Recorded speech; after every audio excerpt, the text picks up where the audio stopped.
So right now, we'll dive right in, babe. You can sit down if you'd like, and you like sitting. I'll sit on your lap here in a little bit. But let me just kind of hit it this way. Hey, guys, listen just real quick. Women, just tune out. Do your little thing. Just find a moment. Find a spot in your mind and go there. Man, check it out right here. Hey, Valentine's Day. It's coming up. While I'm talking, Amazon Prime, there by Wednesday, you're good to go. Okay? Don't say I didn't help you. Now, I do have some ideas and some suggestions that might be good for you. Women, welcome back. But here's the first one right here. I think this would be really good if you want to get your wife, your significant other, a Valentine's Day gift. I think Sweetheart, sweet shirts, only $79. Hey, listen, that keeps you together, right? Just snuggle in, kind of warm, Minnesota winters. This is like ideal right there. Nothing says I love you like that. And don't forget, it's a new item for the extra love. You just tell your wife, hey, babe, I got extra love for you. Thanks. What do you think? I'm going to skip that one. Okay. Keep going. Next up, I think you could do this if you wanted to. Man, always thinking about, the next thing could be a knife block. This is always a really good idea if you wanted to. Nothing says I love you like I'm going to kill you. Right? That's a good one. This one here, this one's more my wife's favorite, is oh, yeah. Valentine's toilet paper. I didn't see this Every picture. year she's like, can I get some of that? Oh my gosh. So, I love the poo out of you. Oh my gosh. Next. The next one, okay. All right, so if that one doesn't work, you can always got burial plots. Wow. They're discounted at 50% to 70%. Limited time. I already have this. So, hey, again, nothing says I love you like I want to bury you. So these are good moments just in case you're thinking of some creative ideas for Valentine's Day this year. You're like, flowers are overrated. Listen, don't get a flower, just get a burial plot. And this is why I always just tell them exactly what I want. Gift just, cards. this is what I want. Makes it so much easier for us. It makes it easier for my family. It's like, just get her a gift card or cash, and she's excited about it. So, hey, let's jump right in. Today we are talking about marriage. We're in our series called It's Complicated, and we're talking about how just relationships are complicated. And so we're going to look at the words of Jesus on marriage as he paints this picture of what marriage relationship is. You'll see it up on the screen, or if you have your Bible, your mobile device, you can do that. But it's Matthew chapter 19. All right, so, wait, whoops, sorry, honey, I jumped ahead of you. Nope, I'm that's going to you. read Matthew it, okay? You're good. Sorry. It says Shannon. I know it's okay. Haven't you read the scriptures? Jesus replied. They record that from the beginning, God made them male and female. And he said, this explains why a man leaves his father and mother and is joined to his wife, and the two are united into one. Since they are no longer two but one, let no one split apart what God has joined together.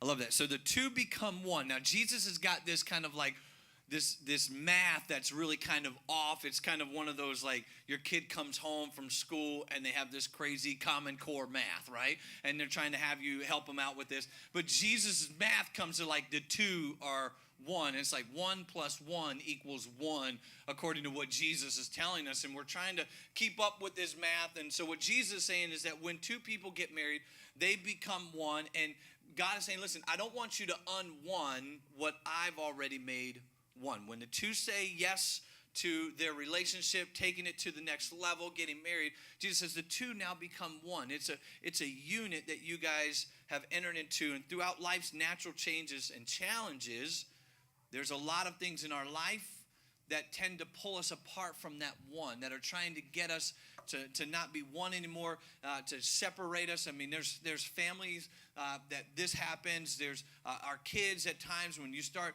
adding to the number of kids, and one was great for us because we kind of just like double teamed that little midget, and it was awesome. And then all of a sudden we had two mini-me's, and it was like, holy smokes, what are they doing? And now like we had to like kind of divide and conquer. Work does the same thing.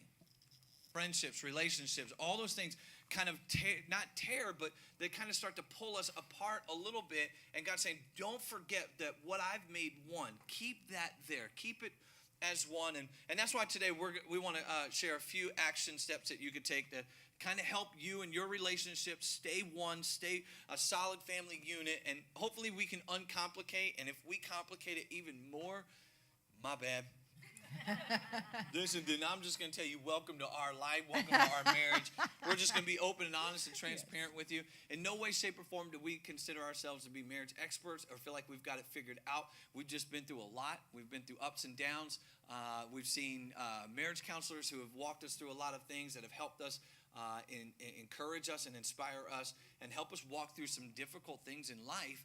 And so we want to be able to share those tools and resources, the things that we have discovered, the courses that we've taken, and kind of just share that with you. And so as we do that, I want to just talk to you a little bit about how do you fight for your marriage? How do you fight for your marriage? And many of you know, and you can tell, as I talk about every week, I've been walking through Farrell's, and this is a shirt that it shrunk. And I actually wore this jacket on day one when we first started our church. I do not have anything ivory from 7 years ago. It doesn't even last. No. I'm a collector. I'm a collector of clothes. It's like a 6-month quota in my house for me. Yeah, I like it though. And so when we first started the church, it was never imagining to the wildest imagination that this is what it would look like. I always thought I had different thoughts, different ideas, and where God was taking our church. And it's super fun to see what God has been doing over the last 7 years and opening up doors and giving us a building and allowing people like you to be here. And I've sat with marriage couples and walked through issues that people have had, and Shannon and I have had those things. But how do you fight for it? How do you fight for that marriage? Well, here's number one. I want to give this to you. Number one says this: understand marriage is a covenant, not a contract. You've got to understand that there is a difference between a covenant that we enter into and a contract. And we tend to think of marriage as this contract, but Scripture says, no, hold on. This is not a contract that you sign, that you feel like you're locked into. It's a covenant. It's a decision that we make before the Lord. Let me give you a couple ideas, and you can kind of follow along with the train of thought that I have here. Is contract versus covenant. A contract is legal. It's a legal thing based on both parties getting something. But a covenant is not so much legal as much as it is relational. And here's what you need to know about the covenant. A covenant is based on both parties giving something to the other. A contract is like, hey, listen, I'll abide by the contract. If you do this, I'll do this. But a covenant says, listen, I'm going to do this regardless if you do this. I'm going to do my part.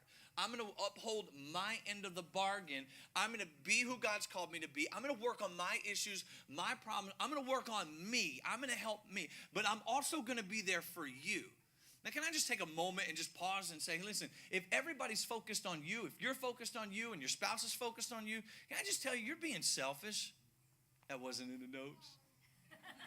I know somebody's probably elbowing their spouse. You should stick to his notes. But if everybody's focused, we would say that to our kids. If we're all focused, if I'm focused on you and you're focused on you, man, that's selfish. And that's not even the way that God designed marriage to be.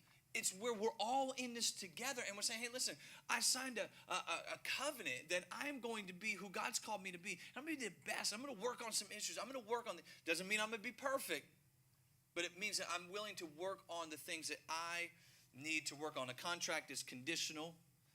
And a covenant is unconditional. I'm going to love you whether you fulfill your responsibilities, whether you do the things, whether this works or that doesn't work. I'm going to love you regardless of those things. God's design in marriage is that we would be in a covenant relationship between each other, but also in our relationship with God, that there would be a covenant between us and God. And because He loves us unconditionally. Not because it was, hey, I'm going to die on the cross if you will do this. He said, man, I'm going to die on the cross whether you do this or not, but I'm going to do this for you. It's a love, it's a companionship, it's intimacy that allows us to be fully known and know each other without reservation. So at the close of the Old Testament, there's this interesting verse that talks about marriage and talks about this covenant. Guys, pay attention. This is a good one for you.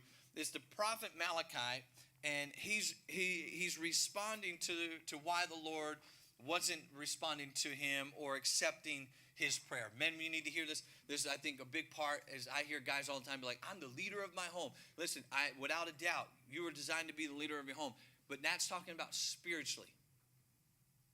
Spiritually lead that home. Spiritually lead your spouse. Spiritually lead your kids. Here's what Malachi says. He's responding. He says, you ask, why is it because the Lord is the witness between you and the wife of your youth? You have been unfaithful to her, though she is your partner, the wife of your marriage covenant. And so what happens in this moment is, men, you need to hear this. The way that we treat our wives is singled out as a reason why the Lord refuses to answer prayers. The way that we treat our wives. Wives, do not elbow right now. I told you. Ben, this is that moment. This is us. This is just me having a conversation, sitting at Caribou across from you and just being like, man, the way that we treat our wives. And listen, can I just be honest? Man, I don't nail this every time. I don't get this right every time. I do. I, Just kidding. I thought I'd get an amen over there, but you see how it works for me. I'm kidding. Listen, I don't get it right every time, but there are moments where it's like there's humility where you have to come back and say, hey, I missed that one. My bad. I'm sorry. And so that worked out really well when you did that last night. So I'm just kidding. So there's a correlation between how we respond and how we treat our wife. The Lord hears and answers our prayers. There's another action that we can take to keep our marriage one.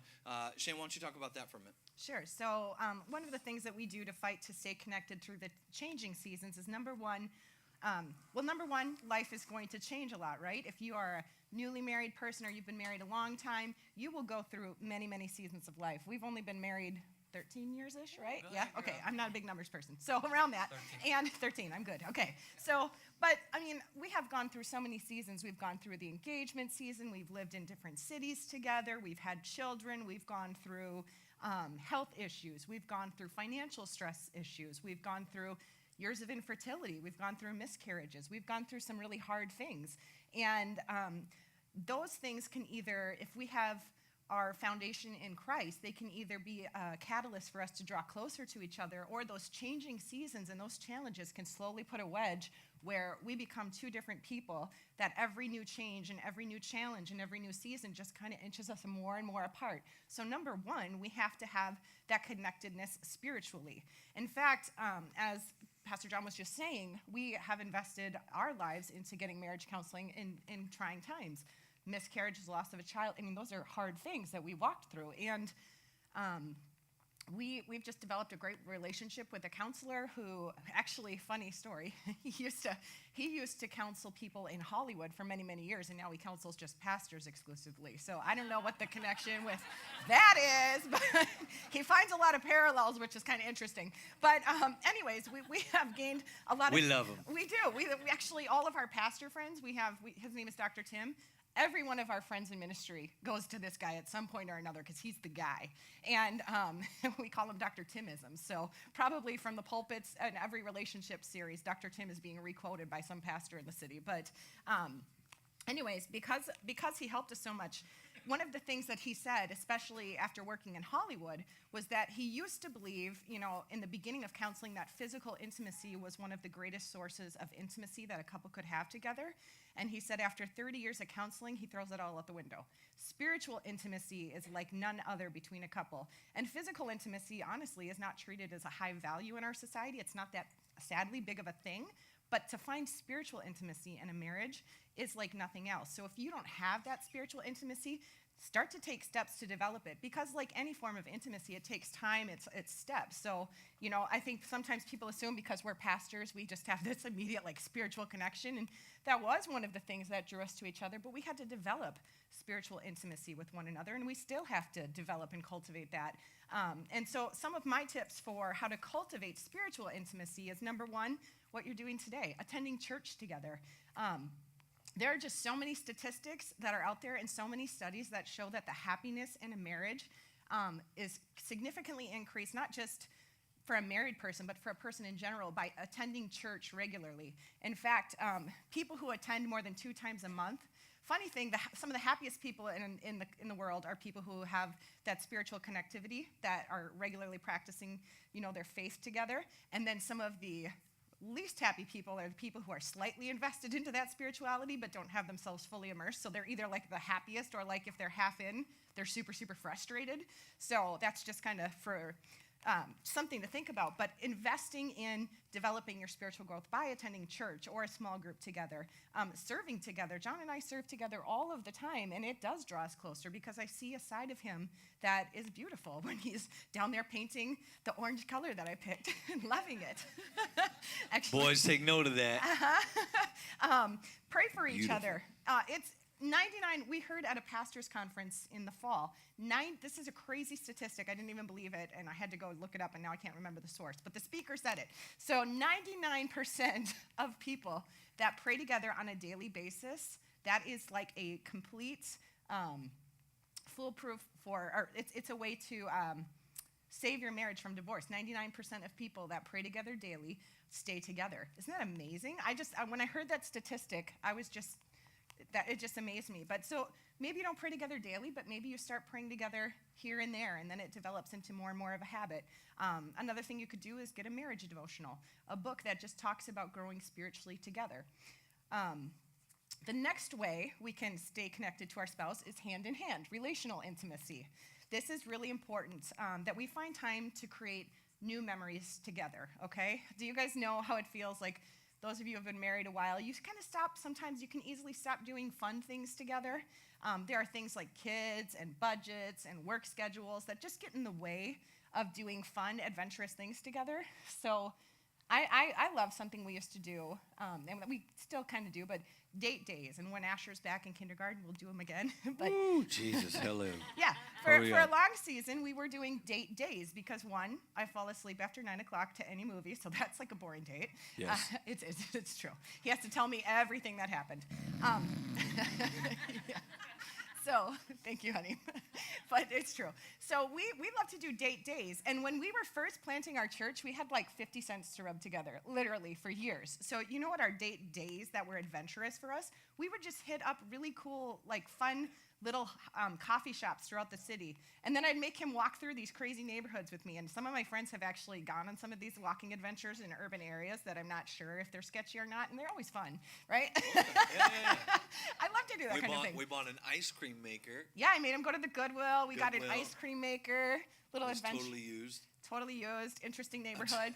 But it was fun. And so I love that kind of thing. So we just go, we would, you spend $10 on coffee and you have a whole day of fun stories. So keeping that relational intimacy and keeping things fresh and new. For example, here's a fun thing, honey. Okay, so. Yes. What, did you read my notes? Nope. Okay, good. I have no idea what she's going to say, so I'm a little nervous. Stay connected to things that make you feel energized. So, like I said, Red we Bull. like urban adventuring. No, you can't have Red Bull. Or maybe you're like, we like to go outdoors. The outdoors is free. Go hiking together. Or maybe you're like me. You just like to try stuff that's totally out of your box every now and then. So, like, for example, surprise, I signed us up for this, like, Spartan race thing. I don't know a lot about this. I'm going to be dead honest. I know very little about it. Dr. Lisa tried to talk me out of it, my friend here. And I'm she with said Dr. Lisa. maybe we should do like Tough Mudder action, but my siblings are all doing this Spartan thing. Again, I don't know what I really signed us up for, but we're going to do it. And it'll be fun. And so But get electrocuted. We're getting electrocuted. it's like, Did you? yeah, he just kind of goes with it. He knows this is how we have fun. I just sign us up for random things. I like and the we go coffee do shop it. Goodwill ice cream. Yeah, you go. Resistance is futile. That's why I'm telling you up here, so you can kind of process it and go with it. Man. But I signed him up for the FXB, the Ferals thing. He didn't know I signed him up for this free challenge to do a documentary for Ferals, and he won. And he's loving it now. So, you got to find kind of the, Man, my butt the way. hurts. I ain't even gonna lie. I never had a butt all my life, and now all of a sudden it's like Stop. they're like, you got muscles back there. It's like, what? Wow. TMI, guys. I'm sorry. I'm so sorry. I'm just telling the truth. It hurts. But, yeah, so, That's why I'm sitting the way I'm sitting. right? This is what he liked about us when we were dating. So I continue the Yeah, I pattern in love that. marriage. So do the things that were fun when you were first dating. Like, keep that going. Okay, I got one more point. Heart to heart, sorry. Intellectual. Hand to hand, heart to heart. Last Talk about one, it. intellectual intimacy. It's important that we make time to talk about the stuff that matters on a deeper level, not just a logistical one. So the longer we're married, if we aren't careful, we can start to run our marriages and our families like it's a business partnership rather than a loving relationship.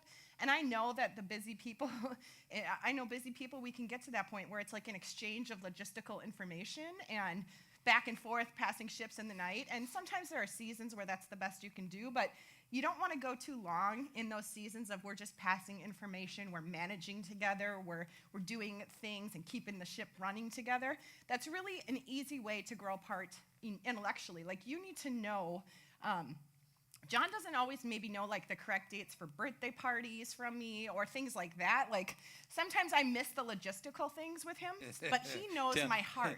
I know your heart. He knows my heart. But it feels weird when you show up to somebody's house with a birthday present And be it's like, the wrong I'm here, day. and it's like, it's next week. Yeah, that's happened a couple times. Oh, my bad. My wife told me it was this week. It's happened. The birthday party for a But then you don't 2-year want to throw your wife under the bus. You'd be like, oh, that's my bad. I totally must have had that messed up. good, Because honey. it was in my calendar. I'm not sure where that went.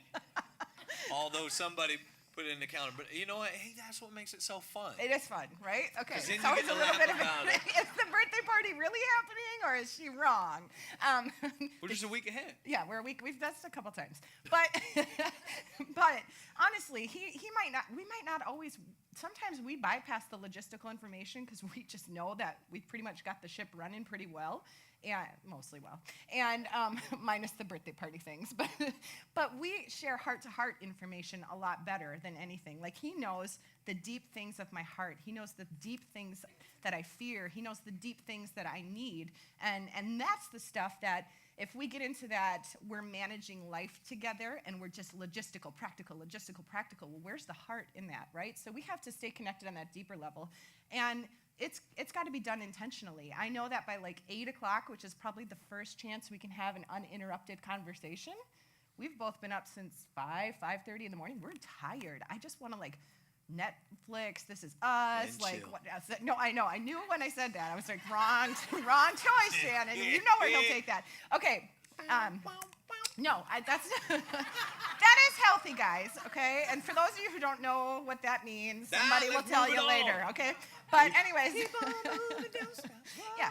But you know, it's important at the end of the day that you can just take that time and sit on the couch, drink a kombucha together. I know you love it. Oh, God, that's and just ask each other the real questions. All you can drink too if you want that. You can have your chai tea and I'll have my kombucha. But like, ask the real questions and give real answers, okay? So don't just try to do the surfacey stuff. Like, take the time, and it's tiring and it takes a little energy. But if you're not sharing your stuff with your spouse, who are they sharing it with? That's good, right? Did I miss I'm supposed to cue you in. Okay. Hint, hint, guys. Hint, guys. Sorry.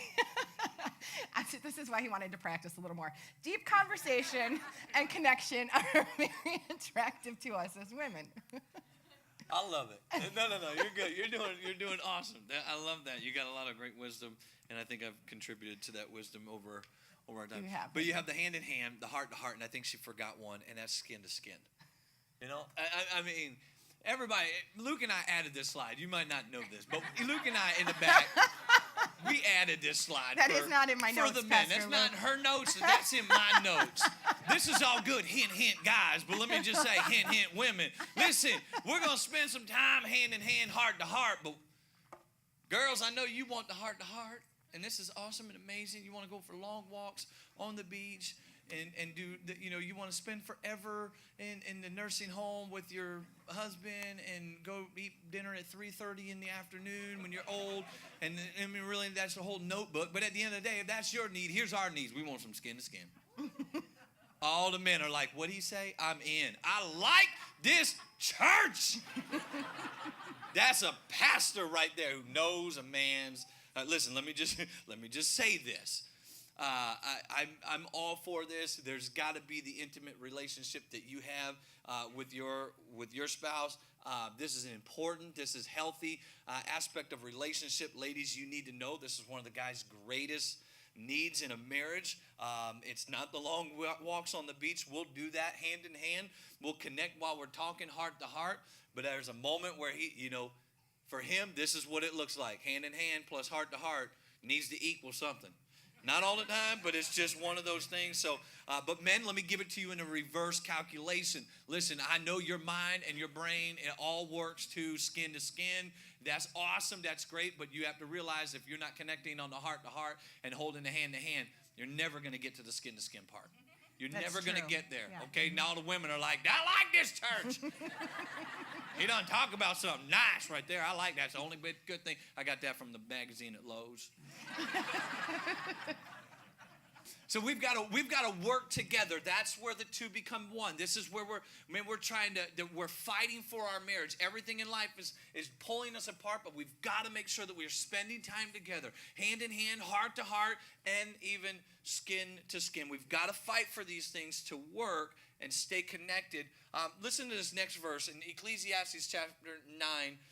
In the Voice translation, it says this: "Enjoy life with the woman you love. Ain't no woman like the one I got. Cherish every moment of the fleeting life which God has given you under the sun." Here's what I want to challenge you this week is work these things into your marriage. Work them into your life. Figure out even today, the windshield conversation on the way home. And it's just one of those like, hey, what can we do better? We do really good hand to hand. We do really good heart to heart. Like, what do we need to work on? Like, what is your expectation? What can we do that would really make this thing work? And so work those things in together. Find time to spend together hand in hand. Find time to spend together heart to heart, connecting with each other. Can I just tell you this? Sometimes it may be earlier in the morning. It may be after the kids are in bed. I know my wife. I know, like she said, after 8, 9 o'clock, it's over. Like, it is not happening. Nothing's happening. You know what I'm saying? And so we're going to have to, yep, you followed along with that one. Your mind went there, and it went there correctly. So that means I'm going to have to back that thing up, right? And so we're going to have to, like, try to figure out, can we connect in the morning? Can we connect in the evening? Is that maybe why you something? put the kids to bed every night so well? I do. You guys stay in this room and you shut up. Don't you say a word. Can we turn off the noisemaker? No, leave that on. Oh my God. I'm sorry. I didn't know. I did ask my wife not to That hit just me happened. today. I know. I should have moved away. He did, and I promised I wouldn't do it. It was just a gut reaction. Yeah, I'm we know. sorry. Abusive to The me. noisemaker was over the line, John. What line? I didn't even see the line. My mom is here. No, she left.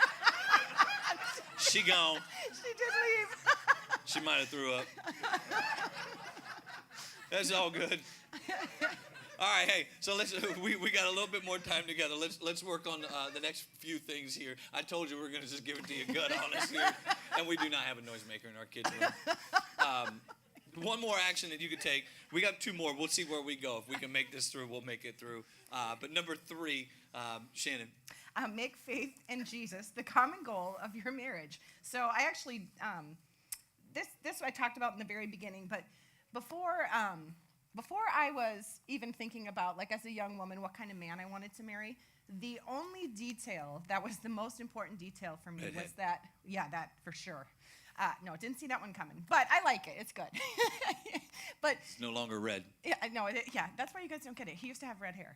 Now it's kind of like auburny with some flecking of white, but it looks good, babe. Alyssa takes good care of your hair. Anyway, so the number one deal breaker for me in a marriage was that I would find a man who loved God, loved his wife, and loved his children. I didn't care how much money the man was going to make. I didn't care how any of the details worked out. The most important things to me, the deciding factors for me, were those things alone, because I knew that if we had those things together, we could conquer the world with each other, right? In a good way, in a godly way. I knew that nothing could stop me as a married woman if I found a man who had those principles in place. And so I literally did find my Jack Pearson with faith. Plus, he has a Matthew McConaughey accent, guys. I love it. Come on now. I one time told him when we were talking on the phone dating, I was like, gosh, if I close my eyes, it's like I'm talking to Matthew McConaughey. He's like, what Then about when you open it, it's just kind of like, I didn't really mean it like surprise, that, but surprise, surprise. It's a funny one-liner now. We At had the a time, really, it was a little we had a really hurtful. good on-the-phone relationship. He traveled a lot when we were dating, so She liked yeah, he did. So anyways, there have been times where the only reason, if I'm being completely authentic with you, the only reason that we have survived some of the really big challenges, and we have seen our fair share of some pretty big challenges, has been our commitment to Christ. Sometimes I didn't really feel like being married to you. I got to be honest. And sometimes you didn't really feel like being married to me. I know Speak that's for yourself. true. I've Maybe always this been- morning, maybe 10 minutes ago. I don't know. But now I'm definitely need to go see Dr. Tim. My Yeah. wife publicly told me, I didn't always want to be married to you. Yeah. Hey, if you guys ever go to us for marriage counseling, I guarantee you that if anything good we give you, it's either something we've borrowed from Jesus or Dr. Tim. Pretty much, those two things. But truly, we have not always wanted to work through some of the challenges. They have been hard. But it's been our commitment to Christ before even our commitment to you sometimes that I'm like, I wouldn't, I've got to work through this with you. And I do want to make a note.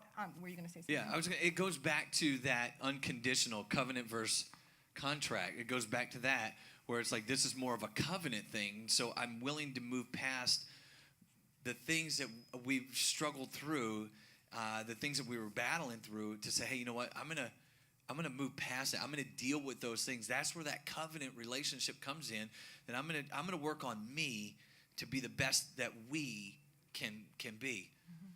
Yeah, and that's one of the things that I have admired about you that you do so well is that we both did walk into marriage not being experts. We didn't always have the tools to navigate some of the things that we never planned on having to deal with. I just never thought we would walk through some of the things that we had to walk through.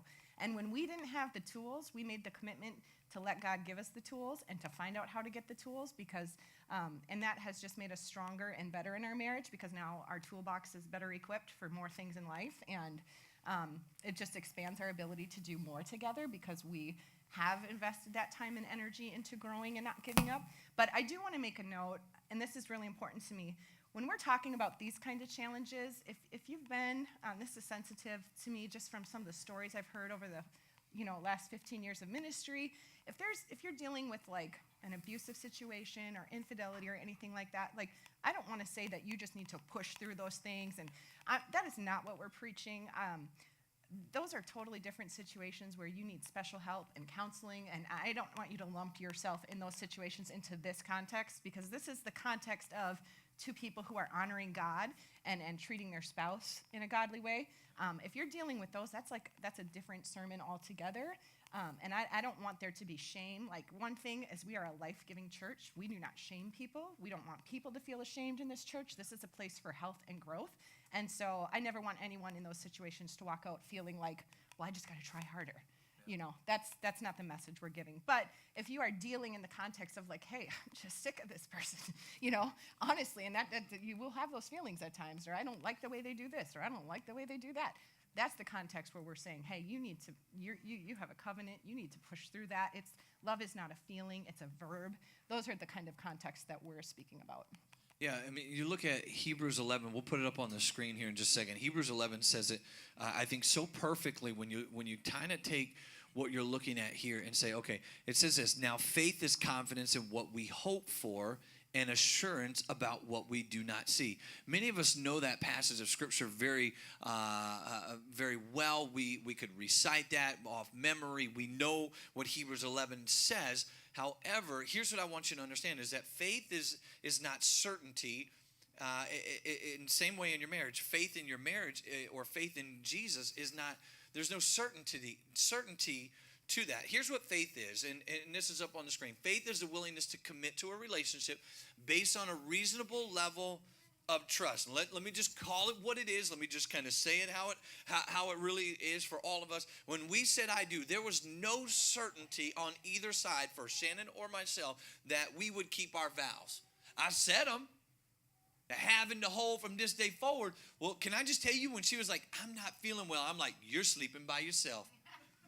He's So not that whole very good hat- with that. Yeah, no. That having hold from this day forward, it was like, except from when you're sick, we should have put that in the notes. We should have put that in the vow. Be like, when you're sick, whoa, hold on. Like, I just, germaphobe, my bad. You stay over there. Let's keep that there. There was no guarantees that we would follow through when it came to things like that. But what happened was I developed this reasonable level of trust, and I was willing to commit to moving forward in the relationship with Shannon. And so I was putting my trust in a vow, but I wasn't putting my trust in a vow. I was putting my trust in a person. And that's the same thing when it comes to us following Christ in our faith. It's not based on certainty of beliefs and doctrines. It's on a relationship based on the trust in a person, and that person is Jesus. There's no way that Shannon would be like, I'm going to uphold all these vows and all these things and do all those things. My faith is not in her.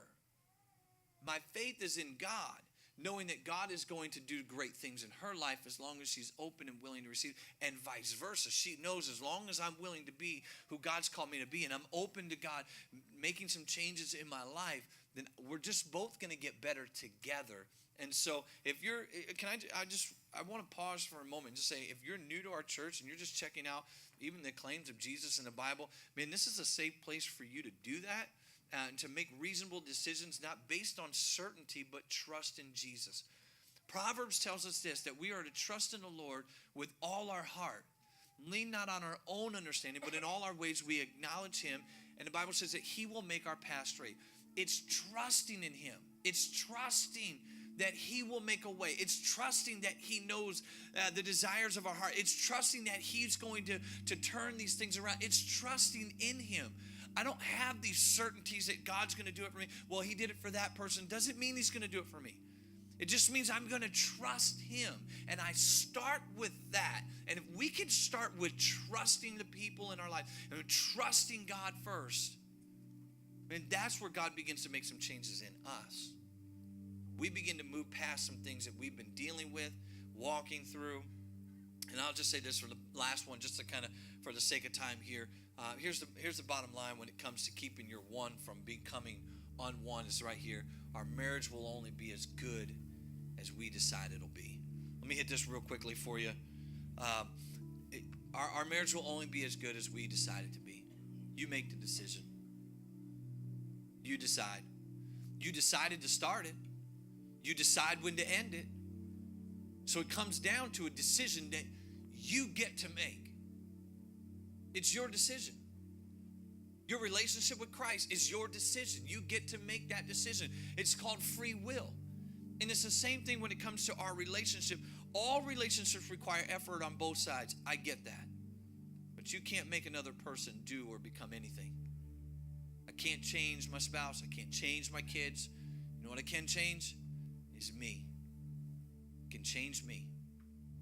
And I can get better. Oftentimes when it comes to relationships, we are very quick to point the finger at everybody else. And well, they did, well, they said, and this happened to me. And we enter into another relationship based on our past, and we bring all our baggage into that relationship. And now it's not only just their fault, it's this fault, it's that fault, and it's everybody else's fault. And yet at the same time, we're never looking inward and going, hold on, God, what do I need to change? What about me? You can decide to forgive. You can decide to ask for help. You can pray for your marriage. You can trust in Jesus. You understand today is not a fix-all thing, and we wanted to make sure we're very clear. I don't have all the answers, but he does. And I get that every situation in here is a lot different than all of us. We all have different situations, different stories. And here's what I think about, when Shannon, you talked about it, where it's like, listen, we're a grace place where people can come in and, man, we want to be understanding of people's needs and situations and where they are and meet people where they are. That's what Christ did for us. He met us where we were. And can I just tell you, when he met me and I met him, it was not a pretty sight. He didn't judge, he didn't condemn. And this won't be that kind of place. This is not that kind of church where people come in and condemn people's issues or problems or situations or pain or past. This is a place where we go, man, if not for God, listen, I'd be in that same spot, or I was in that same spot. And so it's that moment where I make this conscious decision. Hey, God, I'm going to make some right steps in the direction that you have for me. Today, maybe you need to make some steps in the right direction. Now, I've always said this, information without application is just a fixation. You can have a weight loss app on your phone, but if you don't use it, it's useless. That's the problem? Just kidding. I'm sorry. I'm sorry. That was a bad time for a joke. It's sorry. A bulky shirt. Sorry, honey. I couldn't help it. That was a bad moment. I know, sorry. Now, if that was me, I'd be getting that one at home today. I'm just going to walk away from on this one and be like, it was a perfect moment, and you ruined it. Ben's up there, and it's just a soft music. Crescendo's happening. Information without application is a fixation. But information plus application is transformation. You have to take what you're learning, apply it to your life. Let me say that one again. This would be a good time if you do want to elbow anybody, you can at this moment. Take the information and apply it to your life. And allow your life to be transformed. It starts with you. Remember what Jesus talked about last week when we were saying, it was love as an action.